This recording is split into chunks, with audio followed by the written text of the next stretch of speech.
हाँ, इस सेशन में बच्चों हम लोग स्टैटिस्टिक्स में मीन डेविएशन यानी माध्य विचलन पढ़ेंगे।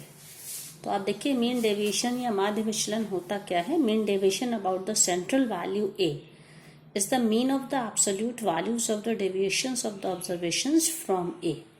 सेंट्रल वैल्यू ए का क्या मतलब है? सेंट्रल वैल्यूज में 3 वैल्यूज होती है, मीन, मीडियन और मोड। ये सब आप 10th क्लास में पढ़ चुके हैं बच्चों।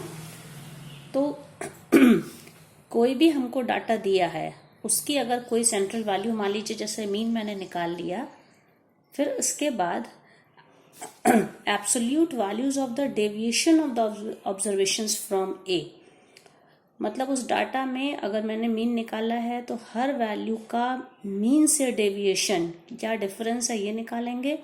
फिर उसकी एब्सोल्यूट वैल्यू का मतलब है डिफरेंस में हम लोग ग्रेटर माइनस स्मॉलर लेंगे। बड़े नंबर में से छोटे नंबर को सब्ट्रैक्ट करेंगे तो नेगेटिव साइन कभी नहीं मिलेगा। फिर जो डाटा हम लोग को मिलेगा उसका मीन निकालेंगे, तो इसे हम लोग मीन डेविएशन कहते हैं। इसको हम लोग कैपिटल MD से डिनोट करते हैं। ये मीन डेविएशन अबाउट जो भी सेंट्रल वैल्यू है ए का मतलब है ये मीन भी हो सकता है, मीडियन भी हो सकता है या मोड भी हो सकता है। तो इसका फॉर्मूले फॉर्म में जब हम लिखेंगे तो मीन डेविएशन क्या हो जाएगा? Sum of the absolute values of deviations from A मैं पहले ही बता चुकी हूँ। Central value that is mean और basically in this chapter mean और median upon total number of observations. तो जैसे मान लीजिए हमारे डाटा है x1, x2, x3 up to xn, इतनी ऑब्जर्वेशंस हैं। तो उसके मीन डेविएशन के लिए क्या फॉर्मूला होगा? ए अगर हमारी कोई सेंट्रल वैल्यू है, ए मीन्स चाहे वो मीन है या मीडियन है, तो उसका हम हर वैल्यू से xi का मतलब we can take any value from x1 to xn, हर वैल्यू से उसका डिफरेंस लेंगे। डिफरेंस लेके मतलब माइनस करने के बाद हम उसका मॉड लेंगे, फिर उन सबको ऐड करके तब उसे n से डिवाइड करेंगे। तो अगर हम मीन डेविएशन अबाउट मीन लेते हैं, मतलब समांतर माध्य, इसको कहते हैं माध्य विचलन समांतर माध्य के सापेक्ष। तो ये क्या हो जाएगा? 1/n summation xi minus x बार। इसी तरह से अगर हम माध्यिका के सापेक्ष निकालते हैं तो सेम फॉर्मूला होगा 1/n summation from i to n, i is equal to 1 to n, मतलब फर्स्ट वैल्यू से लेके nth वैल्यू तक का हम मीडियन से उस ऑब्जर्वेशन का डिफरेंस निकाल के उनको ऐड कर देंगे, फिर से उनको हम n से डिवाइड करेंगे, मतलब कि उनका हम मीन निकालेंगे। अब हम इसको एग्जाम्पल से समझते हैं।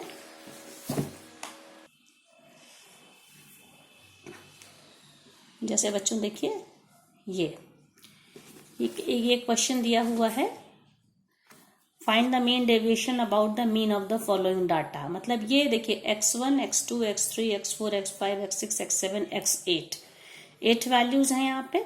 तो इनका हम पहले मीन कैसे निकालेंगे, सबको ऐड करेंगे। सब आप पिछले क्लासेस में पढ़ चुके हैं। Mean sum of the observations upon total number of observation, सबको ऐड करके 8 वैल्यूज है तो 8 से डिवाइड कर दिया। मीन इसका आ जाएगा 72, तो सम आया अपॉन इट दैट इज 9 आ गया। अब हर वैल्यू का मीन मतलब कि 9 से हम लोग डिफरेंस निकालेंगे।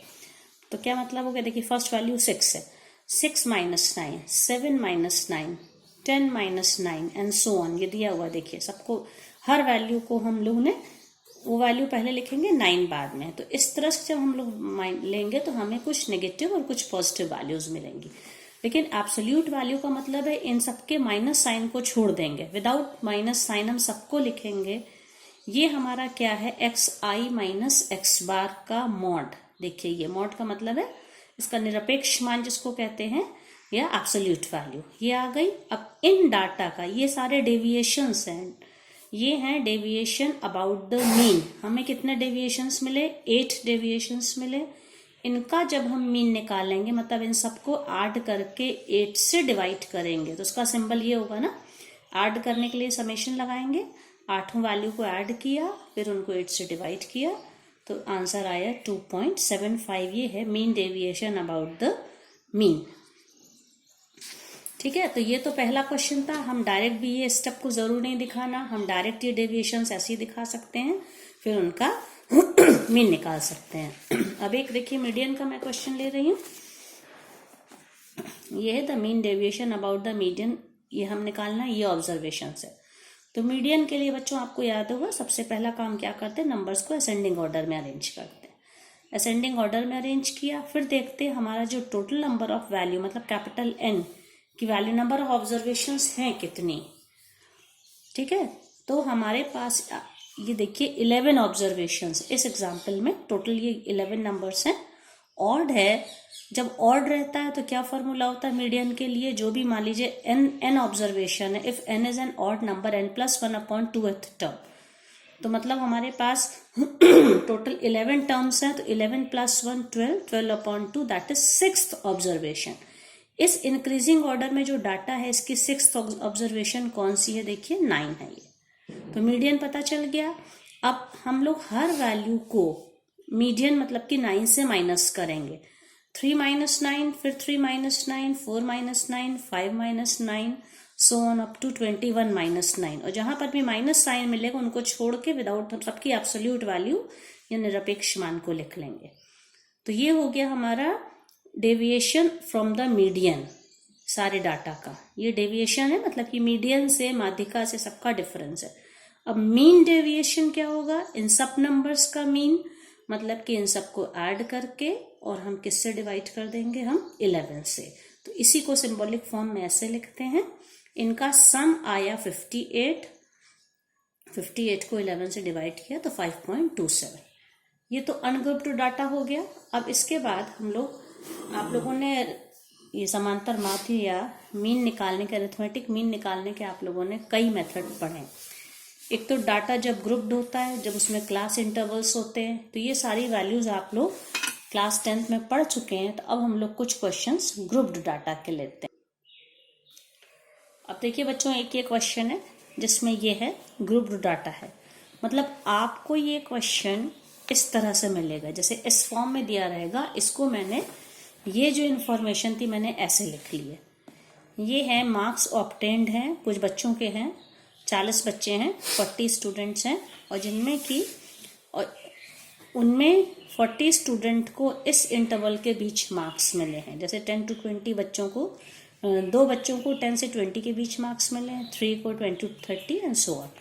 तो इस तरह क्वेश्चंस में क्या करते हैं, सबसे पहले हम लोग मिड पॉइंट मतलब लोअर वैल्यू प्लस अपर वैल्यू अपॉन 2, ये काम कर लेंगे। 10 + 20/2, 20 + 30/2, हमको ये वैल्यूज मिल गई। फिर उसके बाद हम इसको, ये जो मेरा मेन हम लोग की ऑब्जर्वेशन ये एक्स है, इसकी हम लोग कोई एक अज्यूम्ड मीन अपने मन से मान लेंगे, बीच की कोई एक वैल्यू है जिसको हम लोगों ने मीन मान लिया। मान लीजिए ये वैल्यू 45 जो है, इसको मान लो हम लोगों ने कैपिटल ए मतलब इस ए मान लिया, अज्यूम्ड मीन ये है, स्मॉल ए यहाँ पे दिया हुआ है, ठीक है। फिर क्या करते हैं, ये जो ऑब्जर्वेशन है देखिए डी नेक्स्ट कॉलम क्या, xi - 45/10। xi मतलब 15, हर नंबर में से 45 को सब्ट्रैक्ट करेंगे, और क्योंकि हर नंबर को 45 से सब्ट्रैक्ट करने पे जितने भी नंबर मिल रहे हैं वो सब में कोई 10 से डिविजिबल है, इसलिए उन सबको हम 10 से डिवाइड कर देंगे। शॉर्टकट मेथड है ये, इसको स्टेप डेविएशन मेथड भी कहते हैं। मतलब इस कॉलम में क्या किया है, 15 - 45/10, 25 - 45/10, 35 - 45/10 एंड सो ऑन। तो ये वैल्यूज मिल गई। अब इनको DI मतलब D1 D2 D3 up to this, अब इसको हम फ्रीक्वेंसी मतलब f से मल्टीप्लाई, देखिए 2 × -3 6, 3 × -2 -6, 8 × -1 -8 एंड सो ऑन। ये FIDI मतलब फ्रीक्वेंसी से इस DI को मल्टीप्लाई कर लिया। फिर इसके बाद क्या करा हम लोगों ने, जो FIDI आया है इसकी हेल्प से हम लोगों ने अरिथमेटिक मीन निकाला। उसका फॉर्मूला क्या है, ये है समांतर माध्य x बार मतलब अरिथमेटिक मीन है। जो अज्यूम्ड मीन लिया था a प्लस इसका summation FIDI upon n, n मतलब सिग्मा f को, सारी फ्रीक्वेंसीज के सम को कैपिटल N कहते हैं। बाई चांस बच्चों ये 0 आ गया इसका सम, अदरवाइज 0 नहीं भी आ सकता और आ सकता है। तो फॉर्मूले में ये क्या हो जाएगा, FIDI upon n into h। h क्या, यहाँ जिस नंबर से डिवाइड किया था कैलकुलेशन को छोटा बनाने के लिए, उसी 10 से हम यहाँ पे मल्टीप्लाई कर देंगे, ठीक है। एच मतलब है ये हमने जो HCF लिया है, इसका हाईएस्ट कॉमन फैक्टर यहाँ पे लिया है, इन ऑब्जर्वेशंस को जो 10 से सबको डिवाइड किया था ये आ गया। तो इससे क्या मिल गया, ये तो 45 हम लोगों ने माना था, इसका टोटल यहाँ पे 0 आया, मतलब 0 तो ओवरऑल वैल्यू 0, तो उसका अरिथमेटिक मीन 45 आ गया। तो आपकी यहाँ तक की जो ऑब्जर्वेशन थी वो सिर्फ कहाँ यूज हुई, अरिथमेटिक मीन निकालने को, लेकिन हम लोग को तो मीन डेविएशन निकालना है। तो अब अगला जो ये वाला कॉलम है उसमें हम लोग को इसको यूज करना होगा, x बार मतलब कि अरिथमेटिक मीन। तो ये देखिए क्या लिखा, xi माइनस x बार। xi क्या था, ये मिड पॉइंट्स, हर वैल्यू में से अरिथमेटिक मीन को माइनस करिए। अरिथमेटिक मीन 45 आया था, 15 minus 45, 25 minus 45, 35 minus 45, 45 minus 45 and so on. और इसकी एब्सोल्यूट वैल्यू, बार का मतलब निरपेक्ष मान, माइनस साइन हटा दीजिए। फिर क्या किया गया, इन सारी ऑब्जर्वेशंस को हमने फ्रीक्वेंसी f से मल्टीप्लाई किया। f से मल्टीप्लाई करेंगे, f से मल्टीप्लाई करने पे हमको ये वाले कॉलम में वैल्यू मिली, इनका टोटल आया 400। इसको हम इससे डिवाइड कर देंगे, इस वाली वैल्यू से। तो क्या मीन, इसके लिए क्या हो जाएगा, mean deviation about the mean is equal to 1/n summation fi absolute value of xi minus x bar. तो ये वैल्यू f से मल्टीप्लाई करने पे ये वैल्यू 400 थी और ये n 40 है, 400/40 दैट इज 10। तो इसका मीन डेविएशन इस डाटा का क्या आ गया, 10। और बच्चों एक क्वेश्चन हम लोग ले रहे हैं mean deviation about the median का। जैसे एक देखिए सॉल्व एग्जाम्पल है, calculate the mean deviation about the median of the following data. ये दिया है, ये क्लास इंटरवल से फ्रीक्वेंसीज है। तो ये सब क्योंकि आप बच्चों 10th क्लास में ऑलरेडी पढ़ चुके हैं, ये मैं मान के चल रही हूँ, अभी अभी आप सबने पढ़ा है। तो इसमें क्या करते हैं, मीडियन कैसे निकाला जाता है ये सब आपको पता है। क्यूमुलेटिव फ्रीक्वेंसी पहले निकालते हैं, जिसको संचयी बारंबारता कहते हैं। ये 6 उतारा, 6 + 7 13, 13 + 15 28 and so on, and the last number is the total number of observation, n की वैल्यू आ गई। फिर ये जो क्लास इंटरवल्स है इनके मिड पॉइंट्स निकाल लिए, बीच वाली वैल्यू जिनको xi कहते हैं। अब इसके बाद हम लोग क्या करेंगे, ये क्यूमुलेटिव फ्रीक्वेंसी मिल गई, ये है 50। इसके बाद हम लोग इसकी मीडियन निकालने का क्या प्रोसीजर है, देखिए आप लोग यहाँ पे जो n/2th टर्म है, मतलब 25th टर्म है, वो जो है 25th टर्म कहाँ पे पड़ेगा, आप देखिए ये क्यूमुलेट 20, ये जो नंबर है अप टू 28 है। तो इसका मतलब क्या हो गया, यहाँ पे 13 तक का था, तो 13 से 28 तक के बीच में 25 नंबर पड़ता है। तो ये हमारी फ्रीक्वेंसी क्लास हुई, ठीक है, ये हमारी फ्रीक्वेंसी क्लास हुई। फ्रीक्वेंसी क्लास की लोअर लिमिट, इंटरवल जो क्लास इंटरवल है, ये क्लास है, लोअर लिमिट क्लास इंटरवल की 20 है, अपर लिमिट 30 है। फ्रीक्वेंसी क्लास की फ्रीक्वेंसी 15 है, और इसके ठीक एक पहले वाले नंबर की क्यूमुलेटिव फ्रीक्वेंसी ये 13 है। ये सारी वैल्यूज हम लोग को फॉर्मूले में लिखनी है। तो अब आप देखिए ये मीडियन होती है जी क्या लिखा है, L + n/2 - C/F × H। यहाँ पे L क्या था, देखिए ये 20 to 30 क्लास इंटरवल में था, ये देखिए ये 20 to 30 में L20 था यहाँ पे, और इसका जो डिफरेंस है H बोला जाता है 30 - 20 मतलब कि 10। ये फ्रीक्वेंसी 15 और क्यूमुलेटिव फ्रीक्वेंसी 13, ये सारी वैल्यूज हम लोग यहाँ यूज कर रहे हैं, देखिए आप।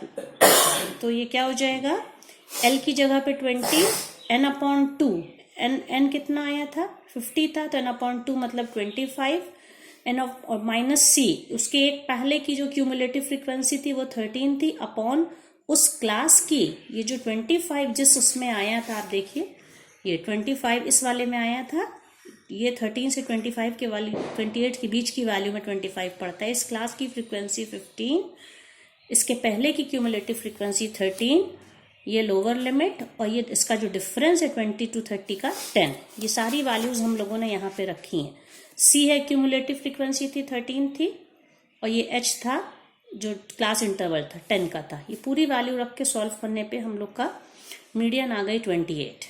अब मीडियन 28 आ गई, तो अब नेक्स्ट हमारा क्या ये है, देखिए ये मिड पॉइंट्स थे, इनका हमने मिड वैल्यूज लेके मिड पॉइंट थे, इन सब का हम लोगों ने मीडियन से डिफरेंस निकाला, उसकी एब्सोल्यूट वैल्यू निकाली, निरपेक्ष मान निकाला। फिर इस डाटा को हर वैल्यू को उसके करस्पॉन्डिंग फ्रीक्वेंसी से मल्टीप्लाई किया। इस तरह से ये मल्टीप्लाई करने पे हम लोगों को ये वैल्यू आ गई 508। फिर इसका सम इन सबको ऐड करके हम लोगों ने 50 से डिवाइड कर दिया, जो कि यहाँ देखिए फॉर्मूले फॉर्म में लिखा, mean deviation about the median is 1/m summation fi और absolute value of xi minus m। ये आप पिछले डाटा में आप देख चुके हैं, ये आ जाएगा, इसको सॉल्व करने पर ये मिलेगा। इसके अलावा और भी कई 2-3 तरीके अरिथमेटिक मीन के हैं, शॉर्टकट है या लॉन्ग मेथड है, वो आप ऑलरेडी 10th क्लास में पढ़ चुके हैं, उसको आप समझ सकते हैं।